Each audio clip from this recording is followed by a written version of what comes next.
back to my channel. In today's video, I really just wanted to go over your life and what that looks like and what you hope to accomplish in the months or years to come. So as of lately, I've been doing quite a bit of self-reflection and just thinking about kind of where I started at, where I am now, and then where I hope to be in the future. And I always like to mention just like giving yourself a little bit of grace. Things don't always go as expected, but I truly do believe as long as we're constantly like in motion and building up momentum, we will get to the places that we desire, as long as, you know, we have the skill set to get there, the perseverance to get there, and then also the mental capacity to get there. So don't mind me if I'm looking down. I took quite a few notes. So one of the first questions that I want to ask you is, what do you think that your own self-worth is? But truly, like, how do you think about yourself? And then do your daily actions align with those? Because actions are always going to take front view on anything that you want to accomplish or be. It's because that's how you get there, by taking action. We can always come up with the coolest plans, have the nicest things, but if we're not actively working towards something, then how can we ever truly achieve those things that we desire? Another thing that I want to talk to is, what is preventing you from doing or becoming the person that you want to be? The actions, do you feel it's people? Do you feel that it's a situation? Do you just feel like you are working towards something but you haven't quite reached that pinnacle? These are really questions that I think play a vital role in the success that we will experience long term. I am a big proponent of, you know, giving people encouragement and hoping that things turn out the way that they expect it. But at the end of the day, you know, I'm just this outside voice. It really doesn't matter what I say or what I do. It's really all up to you. And that's one of the things that I had to take in and sit and adjust to. Is just that, yes, it's nice to have support and encouragement and all those other things, but it really doesn't matter. The vision is mine. I don't need for it to be clear to you. I just need to have clarity for myself in the steps that I'm going to take to get there. And a lot of the times what I've seen, not just for myself but other people, is that you start believing and you start acting accordingly as if the dream is already there, and then things just start falling into place. I think that that's a little bit from law of attraction as well as the law of momentum, those coming in together to help you move yourself along to those destinations. And when it comes to outside people, because while we do need most people to a certain extent to achieve certain things, like, it just all doesn't happen by yourself. People are like, oh, I'm self-made and all these other things, and yeah, that sounds cute, but somebody helped you along the way to get to one particular point. But it all started with the upfront action. Like, they saw that you were serious, they saw that you weren't giving up, they saw your tenacity and whatever else it seemed that made them want to invest in you, because you had already invested in yourself. That brings me to another question. What seeds are you sowing, and what investments are you making to get to the place that you want to be? Are you allowing yourself to not reach the goals that you want because, oh, I don't have the finances, oh, I need a babysitter, oh, I need this? Those very well may be valid excuses, but what are you also doing to overcome whatever is holding you back and not allowing you to have the life that you want for yourself, the life that you want for your family, the life that you want for the future version of you? And I heard this saying not too long ago. It's just the present you showing up every day for the future you, and she will thank you eventually, or he will thank you eventually. Something else that I wanted to bring up is just emotions and the role that emotions play in your life.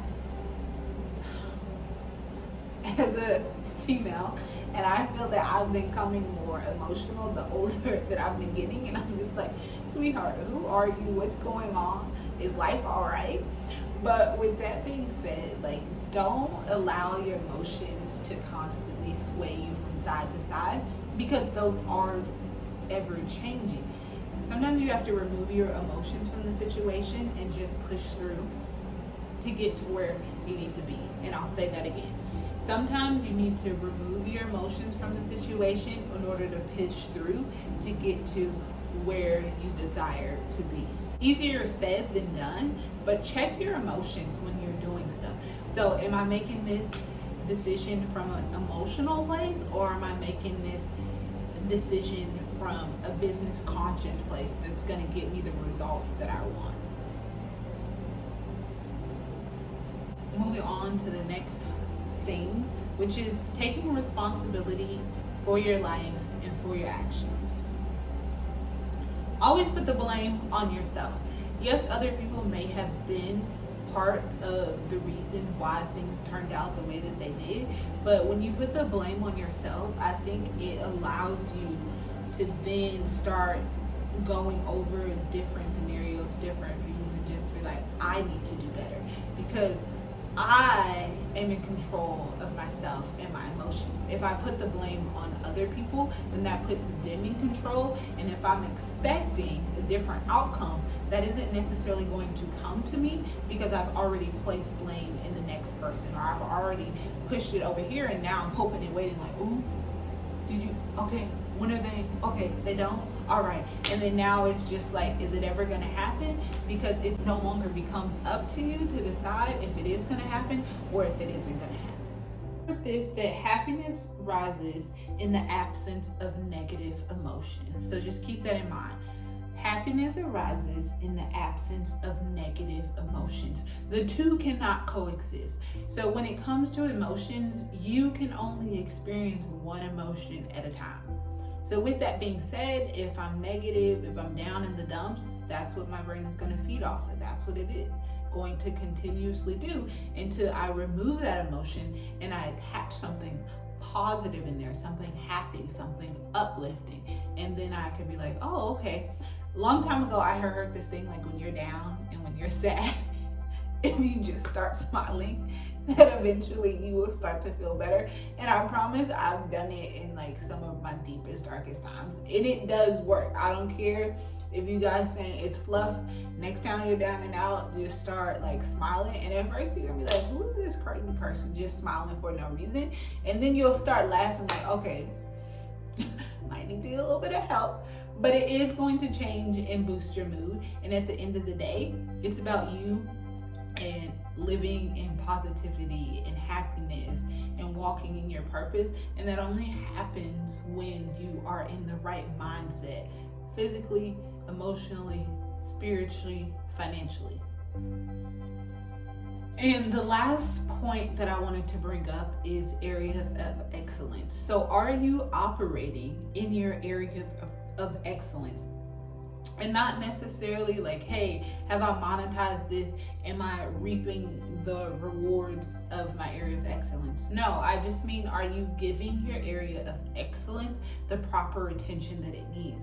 So even if you happen to be in a career field or you aren't able to make a living off of your area of excellence, it still plays a role in how you feel about yourself, whether it's for like decompression, whether it's for creativity. I do strongly believe that you do need to be operating in that to become the best version of yourself. If you don't care about becoming the best version of yourself, then just bypass that, don't worry about it. But I want you to, if you don't know what your area of excellence is, you have to kind of sit with yourself and see which things come to you naturally and make you happy. And those two go together. Because there's some things that come naturally to me, and I said, I would never. Those things that come naturally to me and make me happy, I know that those are mood boosting activities, because when I am doing it, I'm just in a whole different like mindset. I just feel a little bit better about myself. I feel a bit lighter. I feel a little bit more creative and all of that good stuff. But with that, I also want you to think about type of behaviors are you allowing yourself to make excuses for that keep you from operating in your area of excellence. that's all that I have for this video. But in the comments below, you got me the responses to some of the questions that I asked in this video, and I'm eager to hear what you guys have to say. As usual, I will catch you guys in the comments into the next video. Time to enjoy your own journey. Bye.